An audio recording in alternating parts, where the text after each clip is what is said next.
dernière fois que l'interdit de ribit d'intérêt, c'est non seulement avec de l'argent, mais aussi avec des produits, la nourriture ou autres sortes de produits. Qu'est-ce qui se passe entre voisins? C'est très courant, en voisins qui s'entendent bien, d'accord. Madame fait maintenant une sauce tomate, il lui manque 2 tomates, elle va voir la voisine, toc toc toc, vous n'aurez pas des tomates? Oui, venez, prenez 2 tomates. Attends, elle lui rend les 2 tomates. Il faut savoir qu'en ribit, l'interdiction de ribit, c'est même pour une somme minimale. D'habitude, on considère comme une somme, c'est chevet prouta, la valeur d'une prouta. C'est environ 5 centimes d'euros aujourd'hui. En ribit, même moins, c'est considéré comme ribit. Si par exemple maintenant, j'ai prêté à quelqu'un 9 francs, 9 euros, 80, il y a 19, on peut dire, il y a des centimes de 99 centimes, et il me rend 10 euros, c'est ribit, sans aucun problème. Din prouta, la loi d'une prouta, d'une pièce minime, est comme celle de mea de 100 ou de 1000, d'accord? Maintenant, qu'est-ce qui se passe dans les produits? C'est un peu différent. Pourquoi?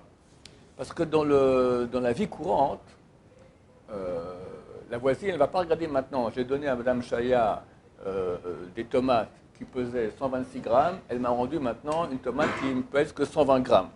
Il y a 6 grammes en moins. Je ne suis pas d'accord. Le type qui vit comme ça, il est un peu atteint. D'accord? Dans la vie courante, c'est des choses pour lesquelles on ne fait pas attention. Alors, ce qu'on ne fait vraiment pas attention, et on ne peut pas aussi le calculer. Entre 10 euros et 9,99, on peut calculer. Il y a ici 1 centime d'euro, c'est une chose qui est claire, on le voit très bien. Mais qui va les calculer maintenant? La grandeur des œufs, des concombres ou des tomates qu'on s'est prêtés l'un à l'autre. Donc dans ce cas-là, il n'y a pas de problème, on peut rendre un peu plus, un peu moins. Mais si c'est clair, par exemple, j'ai emprunté un demi-verre de sucre, je rends un verre de sucre plein. Ça ne va pas. J'ai emprunté ou j'ai prêté une bouteille d'huile entamée, mais presque pleine. Elle me rend maintenant une bouteille d'huile fermée, pleine, entière. Ça ne va pas, parce que c'est très clair. Un était entamé, l'autre il était entier. Là, vu que c'est des choses qui sont claires, alors c'est interdit de ribit. Donc quand il faut 2 conditions. 1, que c'est difficile de juger, de voir exactement où est la différence.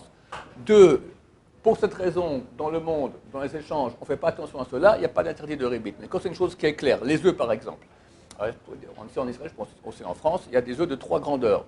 Small, medium et large, d'accord? Les petits œufs, plus grands, etc. Je ne suis pas obligé d'aller voir maintenant l'œuf s'il est bien. J'ai reçu 3 œufs, je rends 3 œufs. Ah, ça se peut que maintenant elle m'a donné des petits œufs, je rends des grands œufs. C'est ribit. C'est pas ribit parce que les gens, qui va regarder maintenant la grandeur des œufs?